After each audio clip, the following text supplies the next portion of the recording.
वीर को। हाँ, कोई फ्रेंड बाहर खड़ा कराया तुझे गलती से, और वो तुझे गालियां निकाल रहा है कि खुद क्लास लगाने चला गया, मुझे खड़ा कर गया। तो नेक्स्ट टॉपिक स्टार्ट कर ले। एक अच्छा असाइनमेंट थी, एक वो करा है बेटा? भूल गए हो गया ना, तो कल करेंगे फिर। जो भूल गए वो कल लेके आओ, कल स्टार्टिंग में आते असाइनमेंट डिस्कस करेंगे, ठीक है? अभी हम नेक्स्ट चैप्टर स्टार्ट कर रहे हैं। नेक्स्ट चैप्टर हमें पढ़ना है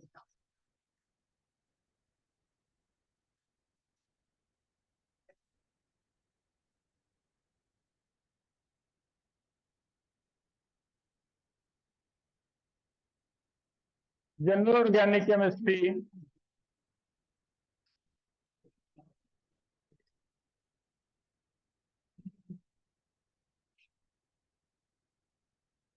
बस बेटा आवाज नहीं करो, आप आवाज नहीं करो।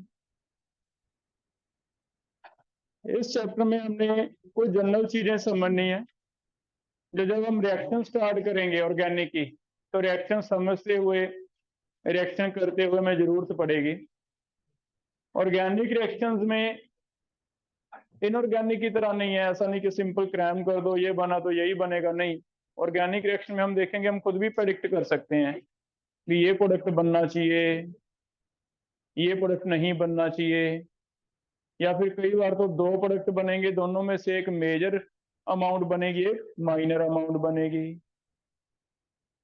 तो ऑर्गेनिक में रिएक्शन का प्रोडक्ट समझने के लिए हमें उसका मैकेनिज्म समझना पड़ता है, और मैकेनिज्म समझने के लिए कुछ एक जनरल सी बातें हमें चाहिए होंगी, जो इस चैप्टर में हम डिस्कस करेंगे। वो जनरल सी बातें क्या हैं? मान लो ये कोई रिएक्शन है, हमने इसे बाद में समझना है।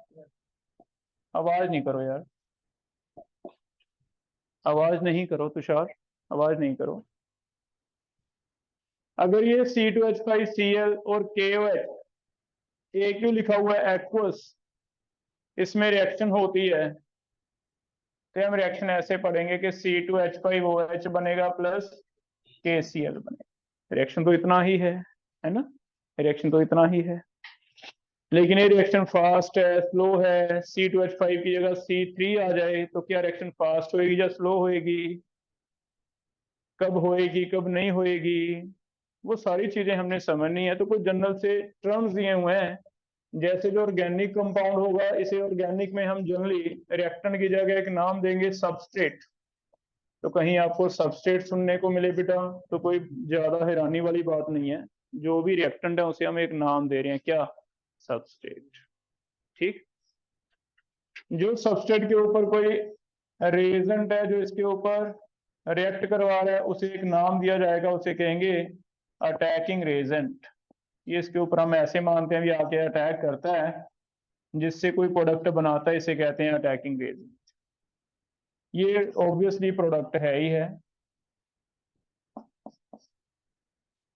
तो सबस्ट्रेट, किसी भी कार्बन वाले रिएक्टेंट को हम सबस्ट्रेट कह देंगे, उसके ऊपर जो और कोई एटम आके टकराएगा उसे हम क्या कह देंगे? Attacking Regent. प्रोडक्ट बन जाएगा, लेकिन मैकेनिज्म क्या कहता है? हमने देखा ये प्रोडक्ट ऐसे सीधा नहीं बनता।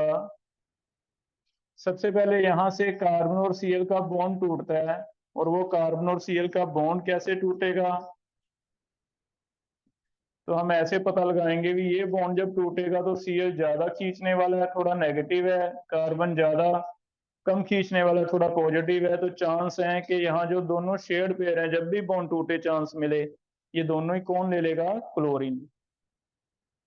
तो बॉन्ड क्लीवेज कैसे कैसे होएगी, इसका हम आइडिया लगाएंगे, समझेंगे इसे क्या क्या ऑप्शंस हैं। इस पर्टिकुलर केस में हमें पता चल रहा है कि क्लोरीन ज्यादा खींचने वाला, तो क्लोरीन पे नेगेटिव बनेगा, और पीछे जो पार्ट बचता है उसके ऊपर कौन सा चार्ज आएगा? पॉजिटिव आएगा।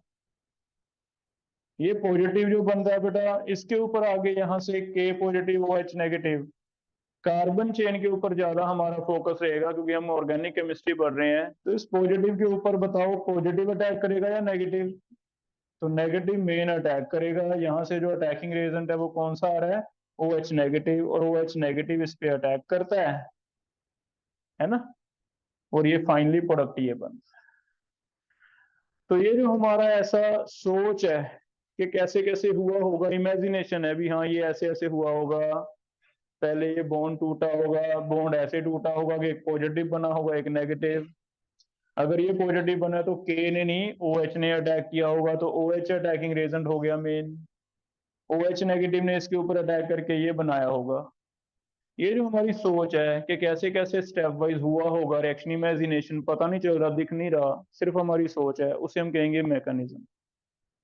लेकिन उस मैकेनिज्म में हमें ये समझना पड़ेगा भी बॉन्ड क्लीवेज ये है, ये नहीं होता तो और क्या हो सकता था। तो बॉन्ड क्लीवेज के कितने टाइप है, कैसे कैसे आइडिया लेंगे, पहले इस स्टेप पे रुकेंगे, थोड़ा सीखेंगे कि बॉन्ड क्लीवेज हमें कैसे पता चलेगा भी कहाँ पॉजिटिव कहाँ नेगेटिव। क्लीवेज होने के बाद ये ऐसी स्पीशीज है जो ना तो रेक्टन में है ना प्रोडक्ट में है, सिर्फ इमेजिनरी है, बीच में बनी है।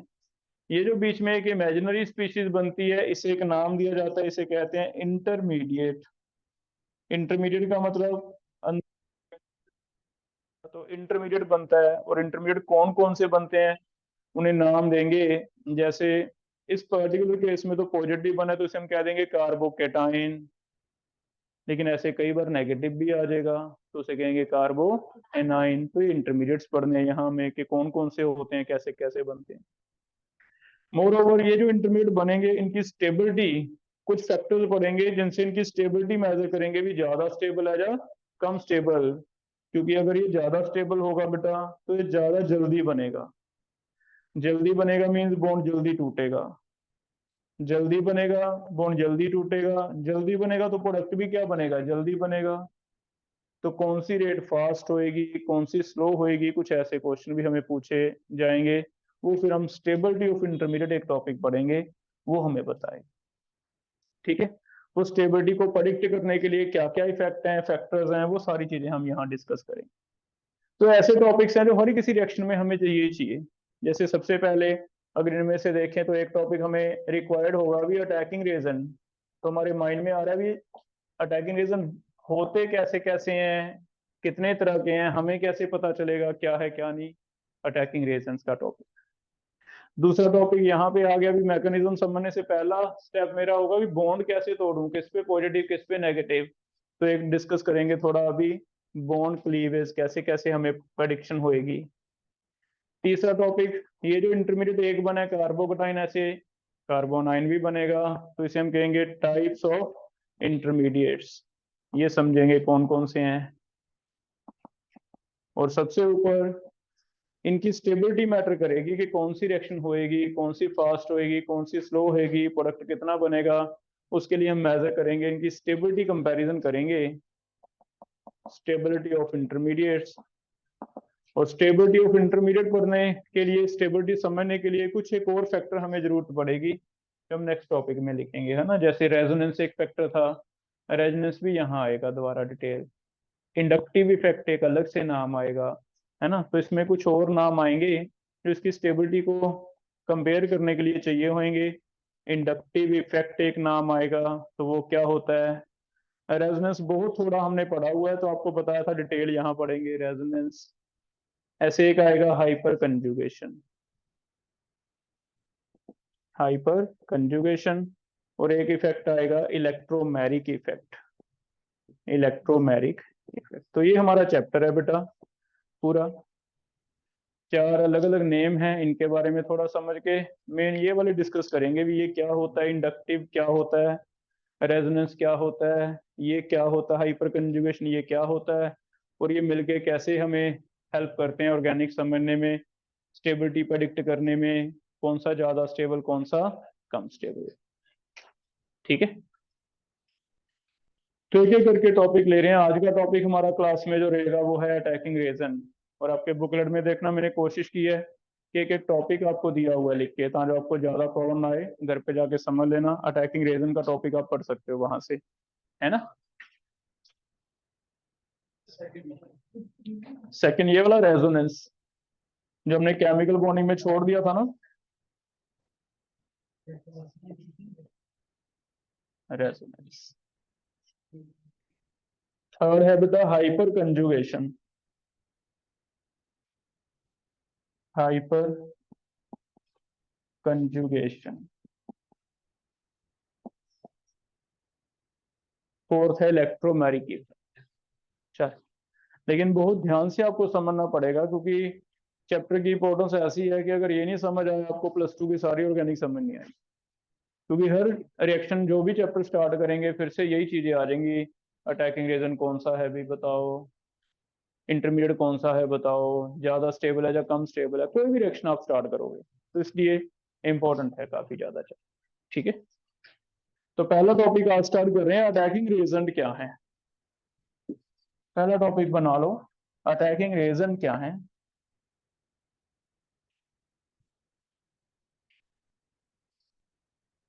अटैकिंग रीजन जो ऑर्गेनिक मॉलिक्यूल पे अटैक कर रहे हैं उन्हें हम अटैकिंग रीजन कह रहे हैं।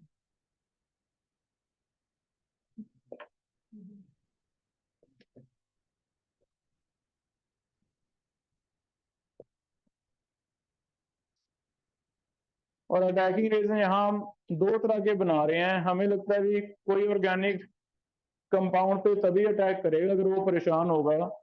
वो परेशानी किस चीज की हो सकती है? इलेक्ट्रॉन को लेके। हम समझ केमिकल बॉन्डिंग में पढ़ के आए भी, कोई भी बॉन्ड सिर्फ इस वजह से बनाता है कि उसका ऑक्टेट कंप्लीट हो जाए। ऑक्टेट कंप्लीट करने के लिए हर कोई अपना 8 पूरा करना चाहता है। 8 से कम है तब भी परेशान है, 8 से ज्यादा है तब भी परेशान। तो यहाँ पे इसी बेस पे हम डिसाइड कर रहे हैं भी अटैकिंग रीजन क्यों किसी पे कोई अटैक करेगा, क्यों किसी को जरूरी है भी वो अटैक करे, टिक के क्यों नहीं बैठ सकता। तो उसके पास कोई ना कोई कमी होएगी, या तो 8 से कम होंगे तो 8 पूरे करने की कोशिश में करेगा अटैक, या फिर 8 से ज्यादा होंगे उसे लगेगा चलो मैं दे देता हूँ एक्स्ट्रा तो अटैक करेगा। इसी वजह से दो तरह के अटैकिंग रीजन हमने बनाए हैं। या तो 8 से कम वाले हैं, 8 से कम वाले इलेक्ट्रॉन को खींचने की कोशिश करेंगे, इन्हें एक नाम दे दिया इलेक्ट्रोफाइल। फाइल फिलिप होता है अट्रैक्टिंग, लविंग, तो they are trying to attract electron. इनका क्या रोल है? अट्रैक्ट करना इलेक्ट्रॉन को, तो इन्हें कह देंगे इलेक्ट्रोफाइल। या फिर जिनके पास इलेक्ट्रॉन ज्यादा है, एक्सेस हैं, उन्हें हमने नाम थोड़ा ऐसे दिया न्यूक्लियोफाइल। न्यूक्लियोफाइल इसलिए कह दिया भी जिनके पास इलेक्ट्रॉन ज्यादा है तो उन्हें पॉजिटिव चाहिए होगा, उन्हें नेगेटिव तो नहीं चाहिए। अगर किसी के पास अनायन है, इलेक्ट्रॉन ज्यादा है तो वो फिर पॉजिटिव देख के अटैक करेगा। और जिसके ऊपर पॉजिटिव चार्ज होता है उसे हमने एक नाम दे दिया न्यूक्लियोफाइल, क्योंकि न्यूक्लियस के ऊपर भी कौन सा चार्ज होता है? पॉजिटिव। ठीक है, तो एक है इलेक्ट्रोफाइल, एक है न्यूक्लियोफाइल। अब बात आती है कि हम कैसे पता लगाएं कौन से इलेक्ट्रोफाइल है कौन से न्यूक्लियोफाइल है। तो थोड़ा इसके बारे में डिटेल समझ रहे हैं। पहला इलेक्ट्रोफाइल के बारे में, अगर हमें पूछा जाए इलेक्ट्रोफाइल का सिंबल देख लो, इसे इलेक्ट्रोफाइल लिखना आप अवॉइड कर सकते हो, सिर्फ ई पॉजिटिव से आप काम चला सकते हो। ई पॉजिटिव मींस अंडरस्टूड कर लिया हमने भी, इलेक्ट्रोफाइल का सिंबल दिया हमने ऑर्गेनिक में ई पॉजिटिव इलेक्ट्रोफाइल। अगर हम ये कहते हैं भी क्या लग रहे हैं तुम्हें इलेक्ट्रोफाइल क्या हैं, तो हम ये कहेंगे भी they are searching for electron. वो किसके लिए तलाश कर रहे हैं? इलेक्ट्रॉन के लिए। They are searching for electron. तो जो भी सर्चिंग फॉर इलेक्ट्रॉन, इलेक्ट्रॉन की सर्च कर रहे हैं उन्हें हम क्या कहते हैं? इलेक्ट्रोफाइल्स। ठीक है, लेकिन अब अगर मैं तुम्हें बता दूं भी इलेक्ट्रॉन की सर्च कर रहे हैं तो तुम्हारे मन में क्वेश्चन आएगा भी सर हमें तो बताओ, हमें कैसे पता चलेगा भी इलेक्ट्रॉन की सर्च कर रहे हैं, है ना? तो इलेक्ट्रॉन की सर्च कर रहे हैं तो फिर टाइप्स बना लेते हैं भी हमें कैसे पता चलेगा। तो कैसे पता चल सकता है बेटा? दो तरीके हैं। पहला, या तो कैटायंस होंगे, जिनके कैटायंस है ऑब्वियसली पॉजिटिव चार्ज है, पॉजिटिव है तो उनको क्या चाहिए? इलेक्ट्रॉन। तो या तो कैटायंस ढूंढ लो, तो मैं आपको बताऊंगा ट्रिक बता रहा हूँ भी, या तो ऐसे करना क्वेश्चन देगा कैटायन ढूंढ लेना, H positive, Cl positive, Br positive, NO2 positive, तो तुम पहचान लोगे भी इलेक्ट्रोफाइल है। या फिर तुम फिर मुझे क्वेश्चन करोगे सर अगर न्यूट्रल आ गया तो मैं तुम्हें कहूंगा भी इलेक्ट्रॉन डेफिशिएंट कुछ कंपाउंड पड़े थे जिनका बोरोन फैमिली के कंपाउंड हमने केमिकल बॉन्डिंग में बताया था, जिनका ऑक्टेट कंप्लीट नहीं होता। कितने इलेक्ट्रॉन होते हैं? 6, है ना? तो फिर अगर न्यूट्रल आ गए तो न्यूट्रल में क्या ढूंढने हैं?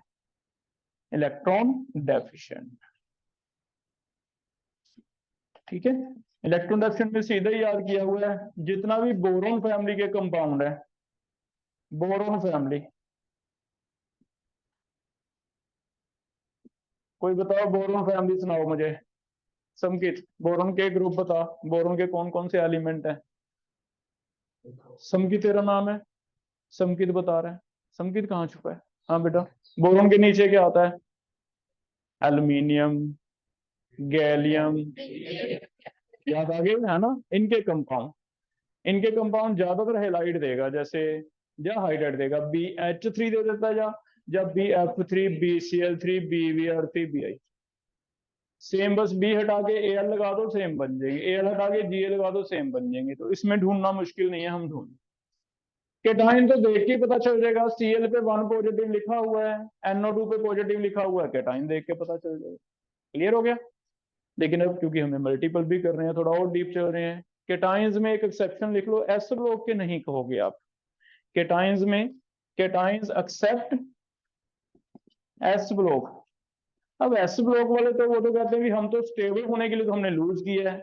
सोडियम पॉजिटिव बनता है ना, सोडियम पॉजिटिव कहता है भी मैं तो स्टेबल हुआ हूं, तब मैंने तो लूज किया, तुम फिर से कह रहे हो भी ले ले, तो सोडियम पॉजिटिव मना कर देता है, वो नहीं लेता। हाँ, Cl पॉजिटिव, H पॉजिटिव, इनको जरूरत है, ये लेते हैं। या फिर कोई डी ब्लॉक के आ जाए, zinc 2 positive, copper positive, iron 2 positive, ये ले लेते हैं, है ना। लेकिन अगर लिथियम सोडियम पोटाशियम की बात करें, ये नहीं लेते। इनको लगता है मैं तो पहले स्टेबल हुआ मुश्किल से, तो 8 मेरा तो पूरा है, तो मैं और क्या करूंगा। तो फिर इसमें एक्सेप्ट लिख दिया, भी एस ब्लॉक को छोड़ देना, बाकी कोई भी आ जाए पीरियोडिक टेबल में से, Cl positive, nitro positive, O positive, H positive, zinc positive, manganese positive, आप लिख लो, एस ब्लॉक नहीं करना, है ना। दो हो गए न्यूट्रल में। लेकिन फिर और आगे चलते हैं, कई बार न्यूट्रल में उसने ऐसे दे दिया ZnCl2, तो फिर न्यूट्रल में हमने इलेक्ट्रॉन डायरेक्शन तो लिख ही लिया, ZnCl2 क्यों आ रहा है। तो फिर एक और चीज होती है, कई बार ये होता है कि 8 पूरा, लेकिन उसकी भूख नहीं मिटती। भूख नहीं मिटती मीन उसके पास डी खाली पड़ा होता है, सब शेल कईयों के पास डी होता है। जिनके पास डी है वो तो बेटा 10 भी ले सकते हैं ना। जिसके पास डी है तो उनकी भूख नहीं मिट रही, भूख नहीं मिट रही, तो वो न्यूट्रल है, इलेक्ट्रॉन डेफिशिएंट भी नहीं कह सकते, लेकिन उनके पास डी होने की वजह से वो भी क्या काम कर सकते हैं, इलेक्ट्रॉन ले सकते। तो कई बार ऐसे भी आ जाएंगे, थर्ड कैटेगरी बन जाएगी कि भूख अभी भी नहीं मिटी, क्या है, vacant D orbital. Vacant D orbital में आप मान के चलो डी ब्लॉक का कोई भी एलिमेंट दे दे, जैसे ZnCl2 हमें आएगा, है ना।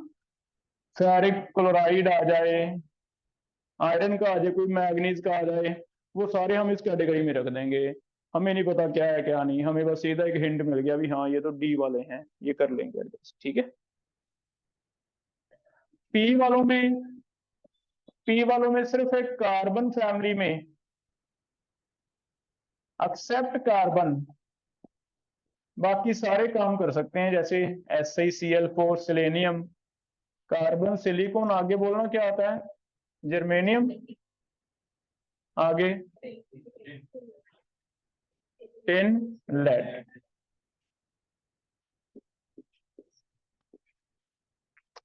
तो एक तो डी वाले एक कार्बन फैमिली, बोरॉन फैमिली तो पहले ही ले ली हमने। उसके बाद कौन सी फैमिली आ गई, कार्बन। उसके बाद वाले उनके तो लोन पेयर्स आ जाएंगे, लोन पेयर वो तो एक्सेस हो जाएंगे, एक्सेस हो जाएंगे, देने लग जाएंगे, वो तो न्यूक्लियोफाइल में आ जाएंगे, कार्बन फैमिली रहेगी। लेकिन कार्बन फैमिली में एक्सेप्ट कार्बन क्यों लिखा मैंने, इनमें तो डी ऑर्बिटल वो कहता है, इसका मतलब वो ये कहना चाहता है कि कार्बन में नहीं होते डी। क्या कहीं पढ़ा है ऐसे भी कार्बन में डी नहीं होते, lack of 2d, carbon can't extended covalency due to lack of 2d, तो फिर कार्बन छोड़ दिया, बाकी रख दिया। तो एक तो डी वाले आगे बेटा, एक कार्बन फैमिली में कार्बन छोड़ दो, CCl4 छोड़ दो, बाकी आप ले सकते हो जाएगा। तो पहला cation except s block, boron family, d block पूरे का पूरा पीरियोडिक टेबल, कार्बन फैमिली में कार्बन छोड़ दो, बाकी सारे, ये सारे क्या हैं, इलेक्ट्रोफाइल। और लास्ट एक फोर्थ, कुछ एक ऑर्गेनिक में और आ जाते हैं जिनमें पॉजिटिव चार्ज आ जाता है, positive charge on central atom due to resonance. इसमें एक फिनोमेना होता है रेजोनेंस, रेजोनेंस पाई बॉन्ड में होता था, और पाई बॉन्ड कई बार हमें पता है अपने आप ही टूट जाता है। जैसे इसमें रेजोनेंस होगा तो सी पे पॉजिटिव आएगा, ओ पे क्या आएगा, नेगेटिव। याद है कार्बोनेट में बनाए थे स्ट्रक्चर फॉस्फेट में। तो कई बार पाई बॉन्ड ऐसे एटम के बीच में बन जाता है जिसमें एक तो ऑक्सीजन है, सेकंड मोस्ट इलेक्ट्रोनेगेटिव, एक कोई कम है। तो ऑक्सीजन ज्यादा ट्रांसफर होने की वजह से हमेशा क्या करता है, अपनी तरफ इलेक्ट्रॉन खींच लेता है, जिससे ये नेगेटिव आ जाता है, ये पॉजिटिव। अब ये नेगेटिव आ गया, इससे तो फायदा हुआ, इसका तो आर्ट पूरा हो गया। लेकिन नुकसान किसे हो गया बेटा, कार्बन पॉजिटिव। पॉजिटिव का मतलब इसके तो 3 बॉन्ड हैं, 3 बॉन्ड का मतलब आउटमोस्ट 6 रह गए। 6 रह गए तो फिर इलेक्ट्रॉन की क्या होगी, कमी। तो इसमें जो सी पॉजिटिव वाला हिस्सा है वो क्या काम करेगा, इलेक्ट्रोफाइल। ठीक है, तो इसलिए कहीं सी डबल बॉन्ड ओ हो, एस डबल बॉन्ड ओ हो, एन डबल बॉन्ड ओ हो, कहीं ये वाले आ जाएं तो उनमें भी आप पहचान सकते हो भी हाँ इसमें रेजोनेंस हो जाएगा। रेजोनेंस होने की वजह से ये भी क्या हो जाएंगे, electro. Even carbon dioxide, yes, CO2 में CO आ गया ना, तो carbon dioxide can act as electro, हो जाएगा। तो अब हमने माइंडसेट बनाया अपना भी कैसे कैसे ढूंढने। अभी सबसे इजी ढूंढना केटाइन है, तो मैं केटाइन ढूंढूंगा, 4 ऑप्शन में से एक केटाइन मिल गया, मेरा आंसर सही हो गया। लेकिन अगर 2 केटाइन मिल गए तो याद रखो एक सोडियम वगैरह दिया होगा, तो हमें पता है भी एस ब्लॉक वाले नहीं। केटाइन नहीं दिया तो दूसरे नंबर में बोरोन फैमिली ढूंढूंगा, क्या बोरोन का कंपाउंड है कोई, वो भी नहीं मिल रहा। न्यूट्रल है, फिर मैं डी वाले ढूंढूंगा, जिंक मैग्नीज क्रोमियम, ये तो नहीं मिल रहा, वो भी नहीं मिल रहा। तो कार्बन फैमिली में कार्बन छोड़ के सिलिकॉन टेलुरियम ये ढूंढूंगा। लास्ट पे कभी ये भी ना मिले तो फिर CO2 वगैरह ऐसे ढूंढ लेंगे भी, स्ट्रक्चर लिख के भी इनमें पॉजिटिव नेगेटिव आ जाएगा, पाई बॉन्ड है ना, तो ऐसे हम ढूंढेंगे। ये सारे क्या है, इलेक्ट्रो। कर लोगे बेटा ये, ठीक है। नेक्स्ट लिख रहे हैं न्यूक्लियोफाइल। सेकेंड अटैकिंग रीजन कौन सा है, न्यूक्लियोफाइल।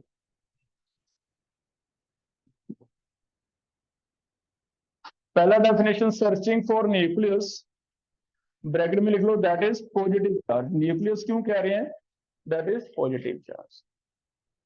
तो न्यूक्लियोफाइल का सिंबल देख लो, इसे NU करके ऊपर नेगेटिव, ये का सिंबल है। ऑर्गेनिक में ये लिखा होगा तो इसका मतलब क्या है, न्यूक्लियोफाइल, NU ऊपर नेगेटिव। सर्चिंग फॉर डेफिनेशन क्या है, सर्चिंग फॉर न्यूक्लियस,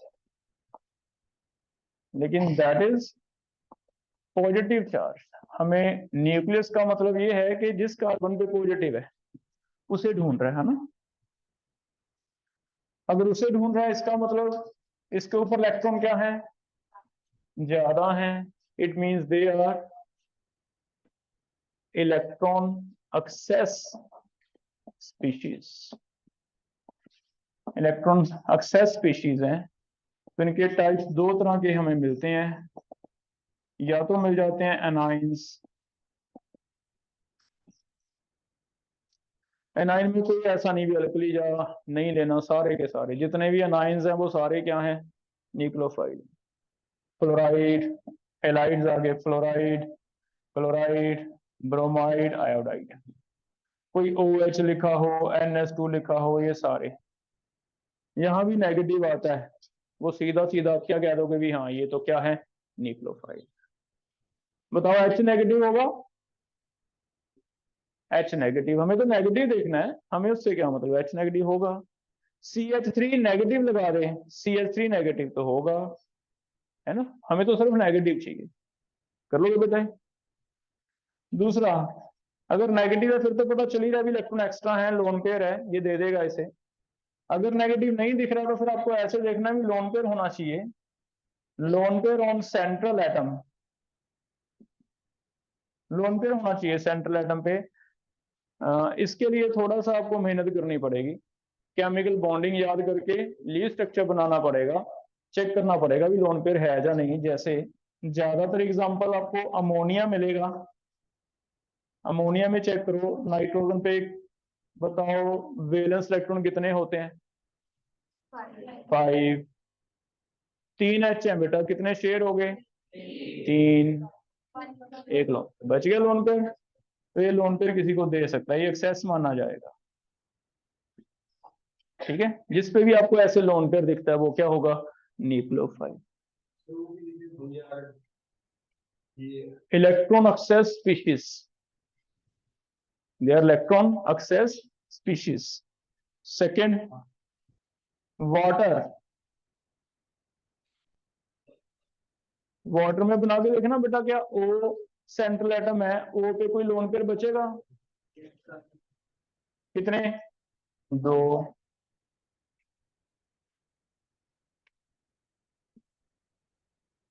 में तो एक ही चाहिए है ना, तो ऐसे कर लोगे। इसी से ना थोड़ा रिलेट कर लेते हैं, हमें पता है जी ऑर्गेनिक में एन वाले कंपाउंड एक अमाइंस पढ़े थे, प्राइमरी सेकेंडरी टर्शियरी, याद है। तो एच हट के आर लग जाए प्राइमरी अमाइन बन जाए, दो आर लग जाए तो क्या बन जाएगा, सेकेंडरी, तीन आर लग जाए तो क्या बन जाएगा। तो बेटा लोन पेयर तो है ही है ना अभी भी, सिर्फ क्या हुआ एच हट के आर लग गए, लेकिन क्या उससे लोन पेयर गया, लोन पेयर तो अभी भी है। तो फिर कोई methyl amine, ethyl amine, isopropyl amine ऐसे कुछ हो, है ना, तो वो अलग से आ गए। ऑर्गेनिक में ज्यादा ये वाले मिलेंगे हमें, अमाइंस मिलेंगे ज्यादा, है ना। लोन पेयर नाइट्रोजन पे फिर भी रहे। आर तो समझ आता है, कार्बन चेन। ऐसे फिर इस पे भी ऐसे कर लेते हैं, देखते हैं कोई फंक्शन ग्रुप बनता है नहीं। अगर मैं एक एच हटा के आर लगा दूं तो क्या ओ पे लोन पेयर गायब हो जाएगा, नहीं रहेगा वो तो लोन पेयर की वजह से था न्यूक्लियोफाइल, वो तो अभी भी है। क्या इसे फंक्शन ग्रुप पहचान रहे हो, कौन सा फंक्शन ग्रुप है, अल्कोहल, तो फिर अल्कोहल्स भी हो गए। मैंने तो एच हटाया ना, वो तो ओ का लोन पेयर तो वैसे का वैसे ही है। अब देखो दोनों साइड ही अगर मैं आर लगा दूं, क्या ये भी कोई कंपाउंड पढ़े हमने, ईथर्स, ये भी है। तो फिर ज्यादातर तो अमोनिया, अमोनिया से प्राइमरी सेकेंडरी टर्शियरी अमाइन वाले ऑर्गेनिक में मिल जाएंगे हमें। वाटर, वाटर की जगह अल्कोहल मिल जाएगा या फिर ईथर मिल जाएगा, ये वाले कंपाउंड हमें मिल जाते हैं जो क्या है, कर लोगे बेटा। तो ऐसे हम न्यूक्लियोफाइल टू, बाकी तुम्हें लिख के देखना है, जैसे PCl3 में पी पे चेक करना, लोन पेयर आता है PCl3, 5 होते हैं, 3 शेयर हैं, तो ऐसे हम थोड़ा सा आइडिया लगा लेंगे भी हाँ लोन कर लोगे बेटा। इसमें दो ही हैं, या तो अनाइंस, या फिर तुम्हें स्ट्रक्चर बना के देखना है, लोन पेयर मिल जाए सेंट्रल एटम पे, वो क्या है, न्यूक्लियो, कर लोगे बेटा। क्लियर है यहाँ तक। कुछ एक इंपॉर्टेंट पॉइंट्स लिख लो। पहला इंपॉर्टेंट लिखो, पहला इंपॉर्टेंट इज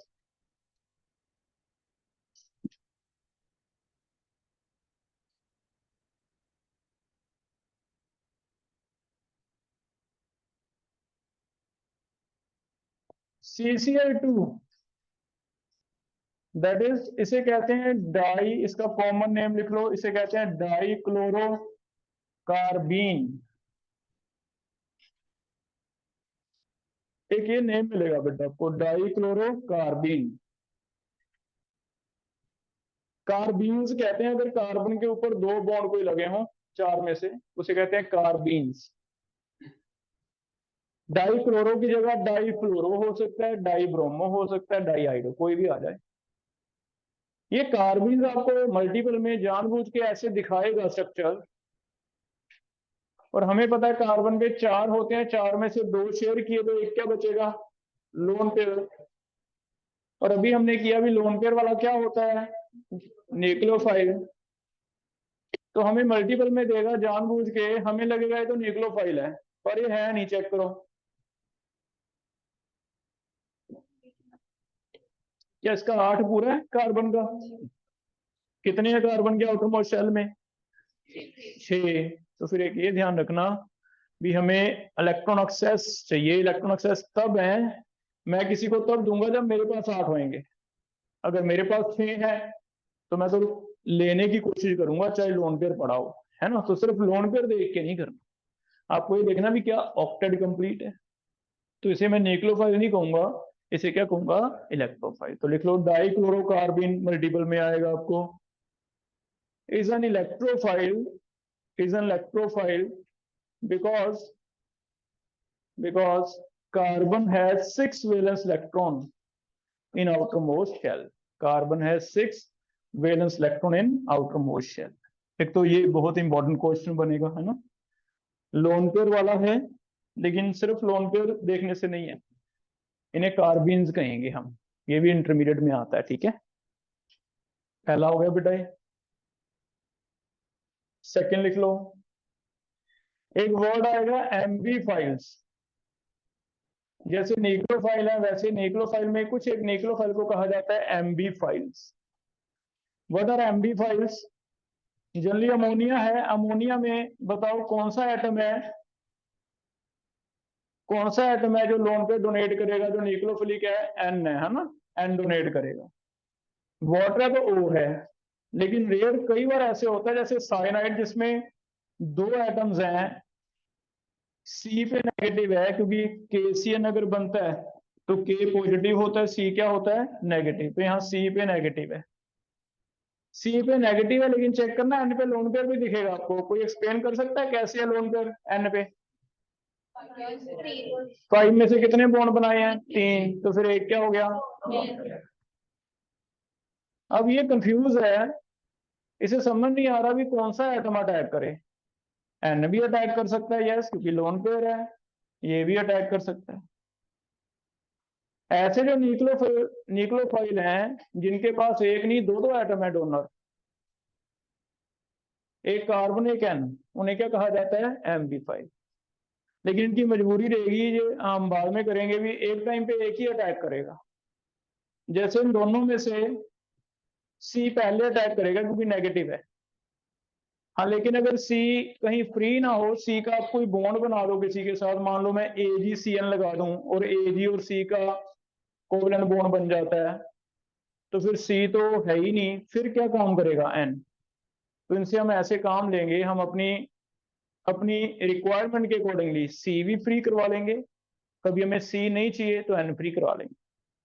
फर्क क्या पड़ेगा देखो, अगर C फ्री है, मान लो कार्बन है, ये कार्बन R है, R के ऊपर ये वाला C है ब्लैक वाला, R के ऊपर C जुड़ जाता है, फिर तो फंक्शन ग्रुप बटा बटा RCN।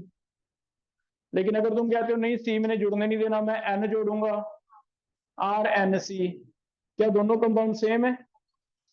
तो एक साइनाइड बन जाएंगे, एक आइसोसाइनाइड। तो ये मैं आगे आपको बताऊंगा, आगे जब रिएक्शनें आएंगी हम अपनी तरफ से थोड़ा चेंजेस कर लेंगे, साइनाइड भी बना सकते हैं हम अपनी मर्जी से, आइसोसाइनाइड, तो ये वहां हमें काम आएगा, ठीक है। तो एक तो साइनाइड है इस कैटेगरी में, एक एनसीईआरटी में जो दिया है, एक नाइट्रो है ऐसे वाला, इसमें भी सेम है, या तो O नेगेटिव अटैक करता है या फिर क्या करता है N। अगर तो O नेगेटिव अटैक करता है फिर तो नाइट्राइट, याद है फंक्शन आइसोमर में पेयर था नाइट्राइट एंड नाइट्रो, अगर N अटैक करेगा तो नाइट्रो बनेगा, O अटैक करेगा तो नाइट्राइट बनेगा, तो वो फंक्शन पेयर यहीं से बनेंगे, साइनो बनेगा या आइसोसाइन। कैसे बनेंगे वो आगे रिएक्शन आएंगी, अभी हम बेसिक समझ रहे हैं, है ना। तो समझ आ गया MB5।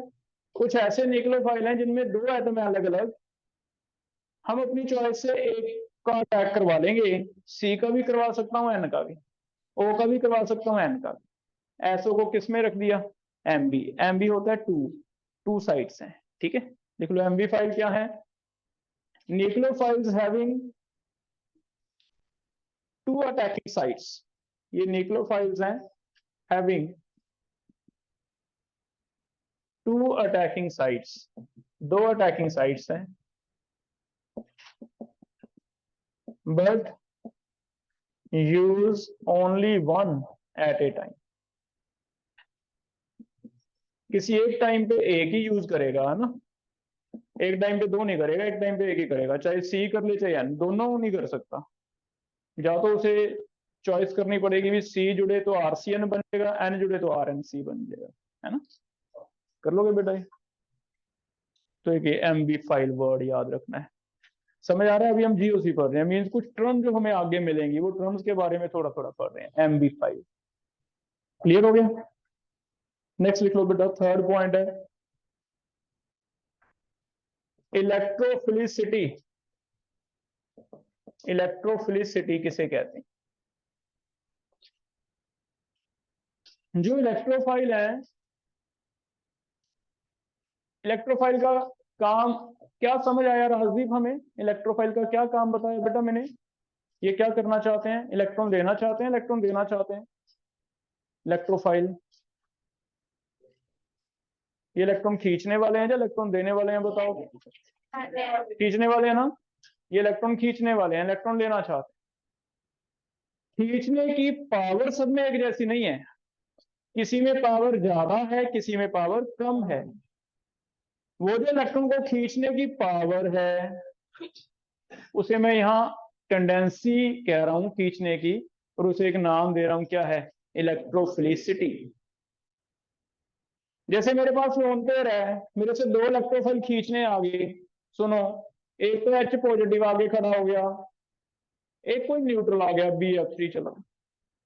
मेरा लोन पेयर है, मैंने देना है, इन्होंने खींचना है, लेकिन मैं एक को ही दे पाऊंगा, या तो H पॉजिटिव को या BF3 को, तो दोनों में झगड़ा होगा, तो एक ज्यादा ताकतवर होगा। कौन सा ज्यादा ताकतवर होगा? पॉजिटिव तो अपने आप ही खींचेगा ना नेगेटिव की तरफ, पॉजिटिव नेगेटिव में क्या हो जाएगा, अट्रैक्शन। तो पॉजिटिव वाले की जो पावर है, जो ताकत है खींचने की, वो क्या है, ज्यादा है। तो कोई कितना पावरफुल है खींचने में, उसे क्या कहा जाता है, उसकी इलेक्ट्रोफिलिसिटी। थोड़ा बहुत हम ये कंपैरिजन भी कर पाएंगे भी, हाँ ये ज्यादा स्ट्रॉन्ग इलेक्ट्रोफाइल है, ये कम, उसे कहेंगे इलेक्ट्रोफिलिसिटी। ठीक है, राइट डाउन। इलेक्ट्रोफिलिसिटी क्या है? Tendency of an electrophile, tendency of an electrophile to attract, tendency of an electrophile to attract electrons। और ये पता कैसे चलेगा? 2 पॉइंट ले लेते हैं। पहले तो केटाइन की ज्यादा ही मानेंगे न्यूट्रल से, अगर कभी केटाइन और न्यूट्रल में आ जाए तो हम कहेंगे भी केटाइन की ज्यादा है, क्योंकि केटाइन पे पॉजिटिव है। अब एक पे पॉजिटिव है, एक न्यूट्रल है, पॉजिटिव तो नेगेटिव को खींचेगा ही खींचेगा, है ना। वहां फिजिक्स लग जाती है, कहीं लोन पेयर पड़ा है, यहां से सेम स्पीड है, H पॉजिटिव ने भागना है, रेस लगनी है। अब H पॉजिटिव खड़ा है यहाँ, यहाँ BF3 खड़ा है, दोनों ने भाग के अटैक करना है। कौन पहले अटैक करेगा? जिसे ज्यादा जरूरत है।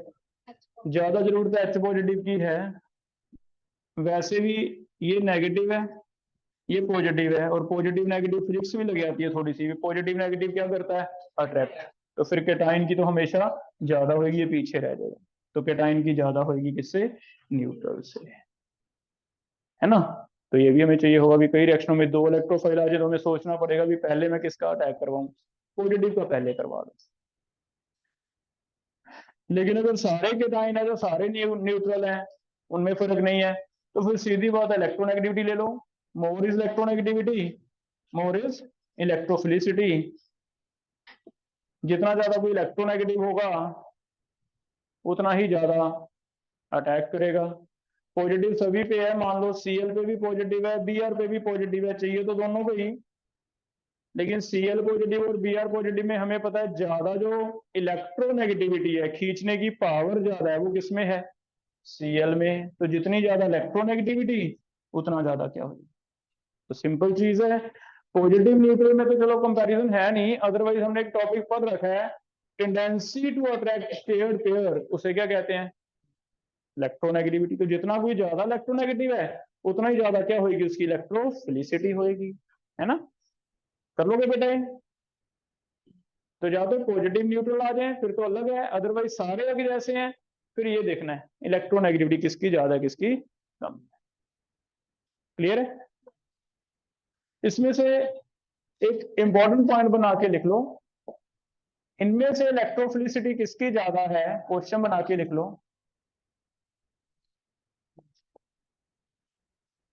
ये क्वेश्चन देखते हैं तुम्हें किसे याद आ रहा है, किसे नहीं आ रहा। कुछ इसमें बैक बॉन्डिंग का कॉन्सेप्ट रहता था। वैसे तो मैंने BF3 में 3 F लगा दिए, 3 Cl लगा दिए, 3 Br लगा दिए, 3 I लगा दिए। तुम देखो इलेक्ट्रोनेगेटिविटी ज्यादा डोमिनेंट रोल प्ले करेगा, जो कॉन्सेप्ट था बैक बॉन्डिंग।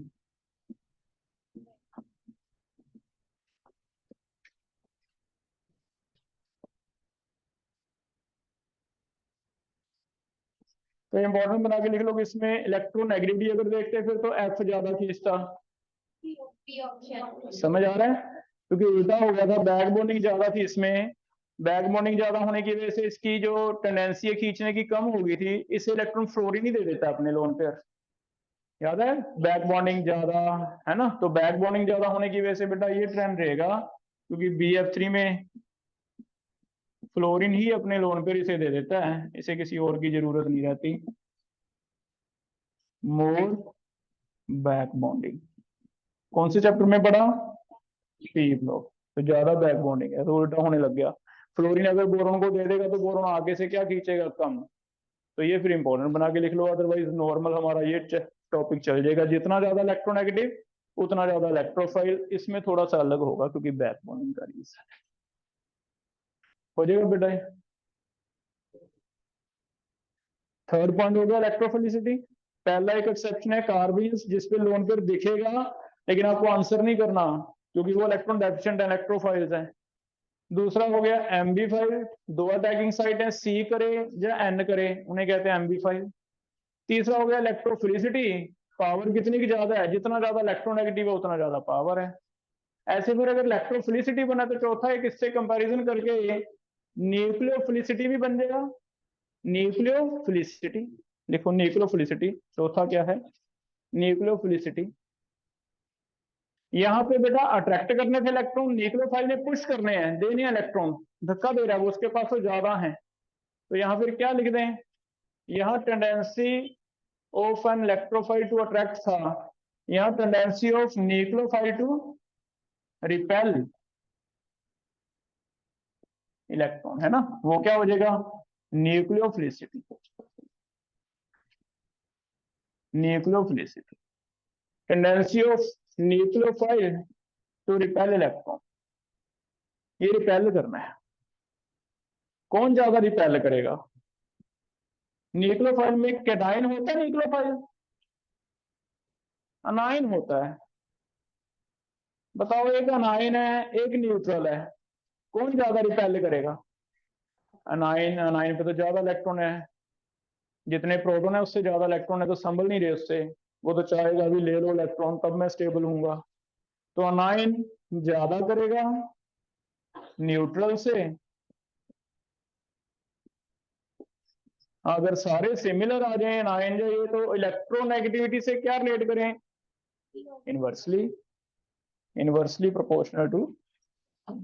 जिसकी ज्यादा इलेक्ट्रोनेगेटिविटी है वो ज्यादा डोनेट नहीं करेगा, कम डोनेट करेगा। ठीक है बेटे। जैसे अगर तो ये आ जाए, एक वाटर है एक OH नेगेटिव है, एक वाटर एक OH नेगेटिव, दोनों ही देने वाले हैं, फिर तो एक न्यूट्रल है वाटर एक OH नेगेटिव है, ज्यादा कौन देगा? फिर तो सीधा सीधा हो गया।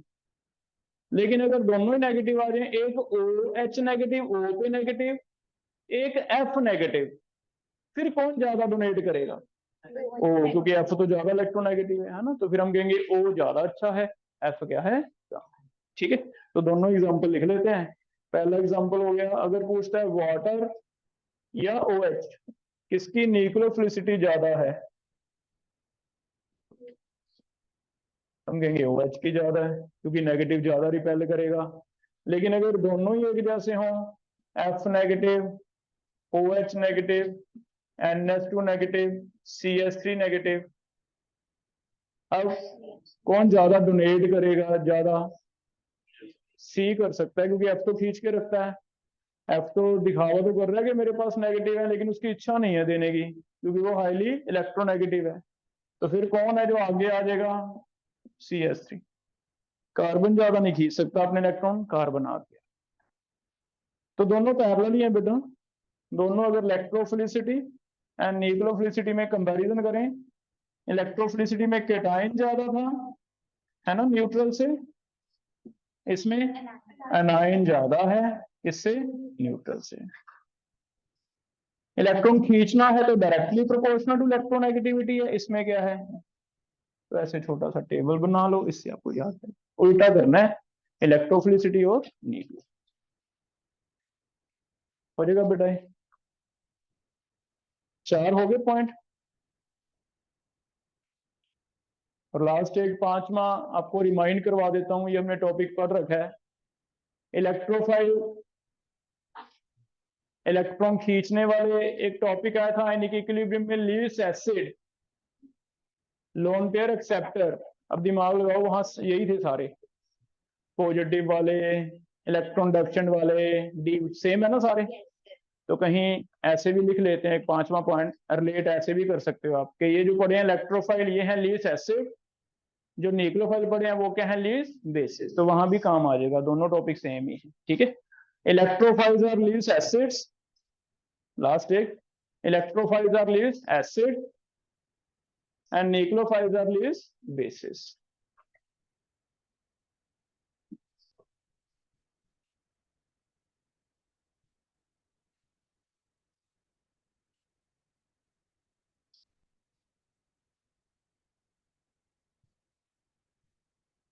हो जाएगा बेटा। मैं कुछ इलेक्ट्रोफाइल दे रहा हूं आपको, चार जो पॉइंट लिखे हैं उनके सामने लिखना है भी ये वाला केटाइन है इस वजह से है, ये वाला इलेक्ट्रॉन डेफिशिएंट है इस वजह से है, ये डी ब्लॉक वाले हैं या फिर रेजोनेंस वाले, ऐसे चार पांच दे रहा हूं आपको, सामने मैच करना है कि किस वजह से है, ठीक है। इलेक्ट्रोफाइल पहले, पहला AlCl3, दूसरा FeCl3, तीसरा कार्बन डाइऑक्साइड, चौथा Br पॉजिटिव। चार तरह के हैं, चारों में एक एक एग्जांपल दिया, आपको मैच करना है भी ये किस वजह से हैं।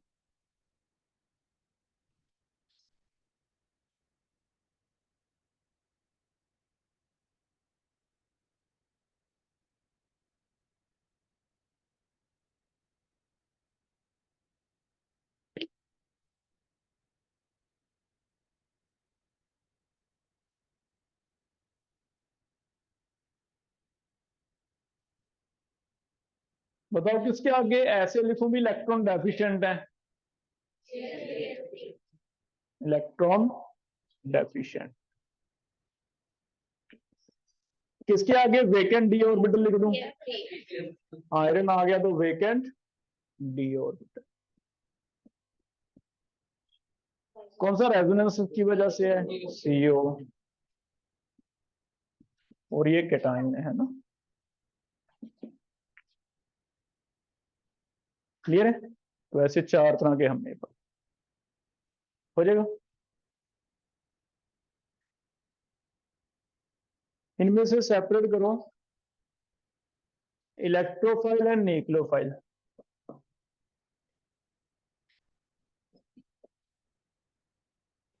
बताओ BCl3 किस में लिखूं, हैंड रेज करो, BCl3 हैंड रेज करो, तुम बताओ क्या होगा।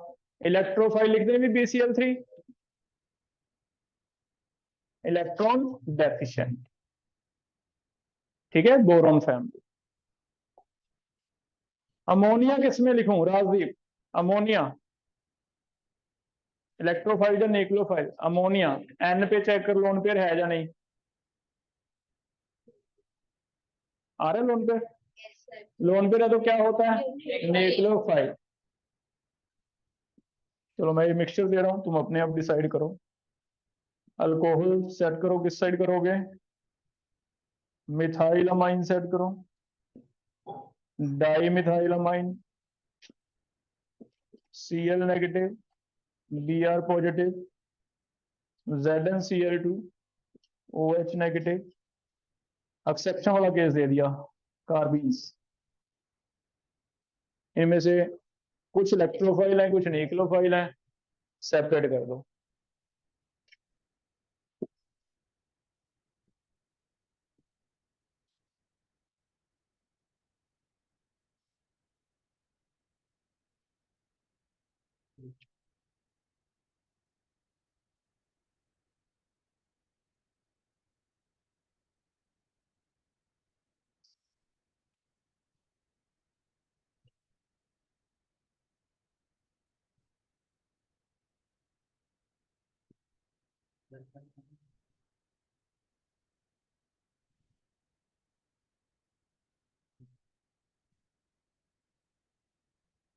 एक और इजी ट्रिक पता क्या बताऊं इसमें, अगर सोचना है तो तुमने पहले न्यूक्लियोफाइल अलग निकाल दो, बाकी सारे इलेक्ट्रोफाइल की तरफ भर दो, क्योंकि न्यूक्लियोफाइल याद रखने इजी है बेटा, या तो अनाइन है या लोन पेयर वाले।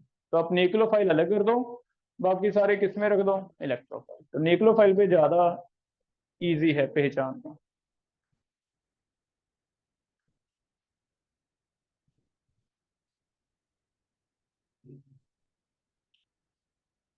क्या अल्कोहल मैंने अभी लिखवाया आपको न्यूक्लियोफाइल में अल्कोहल है, तो ओ पे क्या होता है, लोन पेयर। न्यूक्लियोफाइल एन वाला न्यूक्लियोफाइल, एन वाला न्यूक्लियोफाइल, नेगेटिव वाला न्यूक्लियोफाइल, ये नहीं है, ये नेगेटिव वाला, लेकिन ये एक्सेप्शन केस था इलेक्ट्रोफाइल। तो बस ये जो ट्रिक ये टिक की है ये है न्यूक्लियोफाइल, जो बाकी रह गए वो क्या है, इलेक्ट्रोफाइल। हो जाएगा, तो पहले न्यूक्लियोफाइल ढूंढ लिया करो, बाद में इलेक्ट्रोफाइल कर लोगे बेटा। ये टॉपिक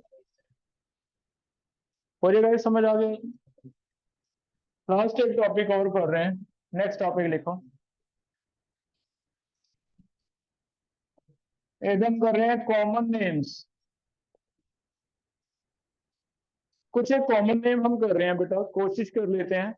वैसे तो जब चैप्टर आएगा उसमें जो आएगा नेम उसका नाम रखा हुआ है, कॉमन में कोई आईपीएससी रूल है नहीं है, फिर भी पहले 4-5 कार्बन तक हम कॉमन नेम याद कर सकते हैं। पहले 5 कार्बन तक उनका कुछ ट्रिक्स सा बना के हम कोशिश करेंगे भी, इन्हें तो याद करें, बाकी जब चैप्टर आएगा तब आते जाएंगे, है ना।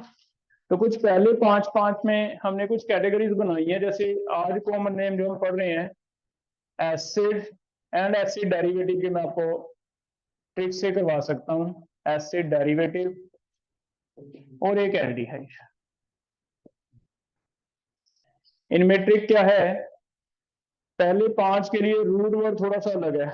पहले 5 के लिए हमने रूट वर्ड ऐसे बना लिया कि अगर C1 है तो उसे मिथ नहीं कहना, उसे वर्ड रूट कहना है फॉर्म। अगर C2 है तो उसे वर्ड रूट कहना है एसिड। अगर C3 है तो उसे वर्ड रूट कहना है प्रोपियन। अगर C4 की चेन आ गई तो उसे वर्ड रूट कहना है ब्यूटाइर। अगर C5 की चेन आ गई उसे वर्ड रूट कहना है वेलर। ये इन 5 कार्बन तक हम ये कर लेंगे, और पीछे सफिक्स जोड़नी है। सफिक्स क्या जोड़नी है, बहुत सिंपल है।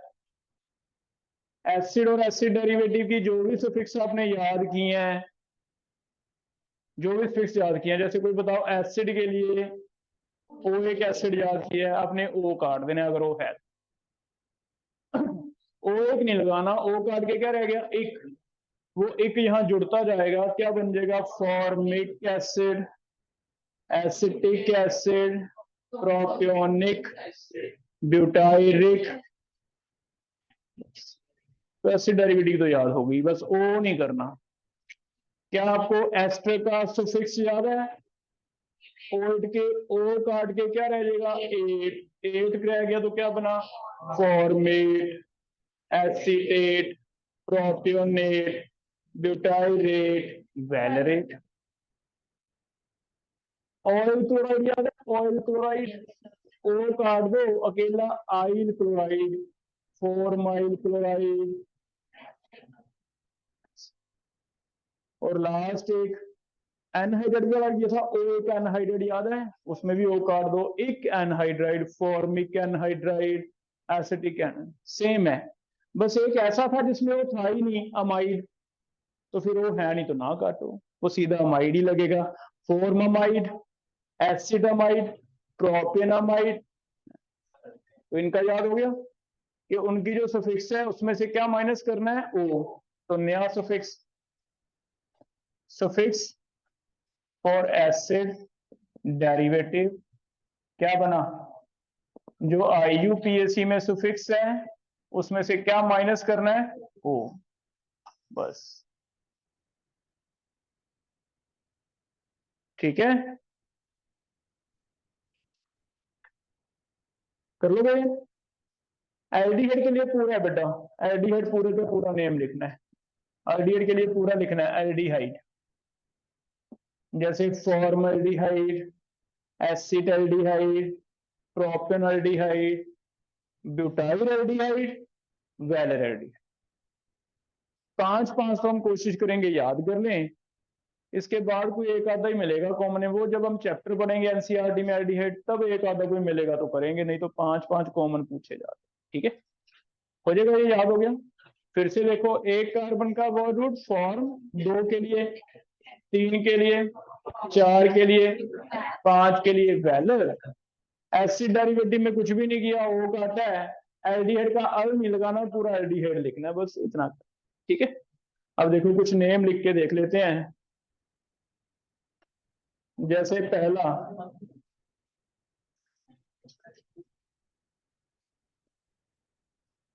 कोई पहचानो इसका IUPAC नेम। ओइक एसिड थे ये, अब ये एक एसिड है, ब्यूटायरिक एसिड। 4 कार्बन है, 4 कार्बन के लिए क्या नाम लिया हमने, ब्यूटाइल, तो ये क्या नाम देंगे, ब्यूटायरिक एसिड, ब्यूटायरिक एसिड, बस। ठीक है, समझ आ गया बेटा ये? अगर ये यहीं पे बताओ, अगर ये COCl होता तो कोई हैंड रेज करके बताओ। Butyl chloride. अगर ये एस्टर होता, ब्यूटाइरेट, ब्यूटाइरेट। अगर ये एल्डिहाइड होता, ब्यूटाइल एल्डिहाइड, बस ऐसे। ठीक है,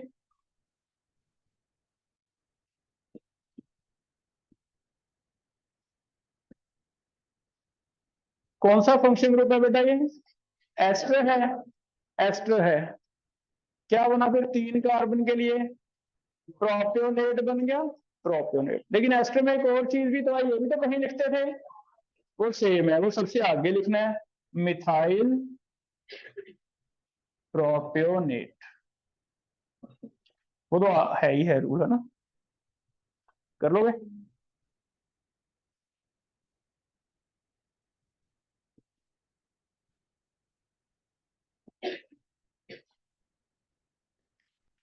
कौन सा फंक्शनल ग्रुप है, एल्डिहाइड, 4 वाला, ब्यूटाइल एल्डिहाइड, ब्यूटाइल एल्डिहाइड। हो जाएगा बेटा, समझ आ गया। अच्छा, कई बार आइसो ग्रुप बीच में जरूर आ सकता है। जैसे यही वाला ब्यूटाइल अगर ऐसे बन जाता ना, अब ये है तो 4 कार्बन ब्यूटाइल एल्डिहाइड, लेकिन ये आपको बताया भी सेकंड लास्ट पे कभी मिथाइल आ जो उसे आइसो कह देते थे, तो एक इसमें और ऐड हो जाएगा, iso word, iso, iso butyl से ही होगा, आइसो प्रोपाइल तो बनेगा ही नहीं, आइसो ब्यूटाइल होगा या आइसो वैलर होगा। तो अगर सेकंड लास्ट पे मिथाइल निकल जाता है, टोटल कार्बन 4 काउंट करने हैं, टोटल 4 है तो ब्यूटाइल ही कहना है, प्रोपेन नहीं कहना, ब्यूटाइल, लेकिन हाँ इसे आइसो कह सकते हैं, तो iso butyl aldehyde.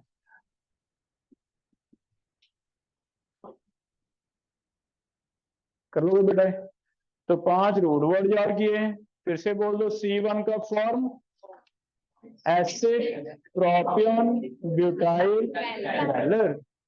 Acid derivative के लिए सिर्फ O कटा है, एल्डिहाइड का पूरा लिखा जाता है एल्डी। तो 4-5 फंक्शन ग्रुप आज हो गए। ऐसे तो सिमिलर से हम एक एक दिन करते रहेंगे, 5-5 मिनट लगा के कर लेंगे। ठीक है, ठीक है, इतना करके आओ।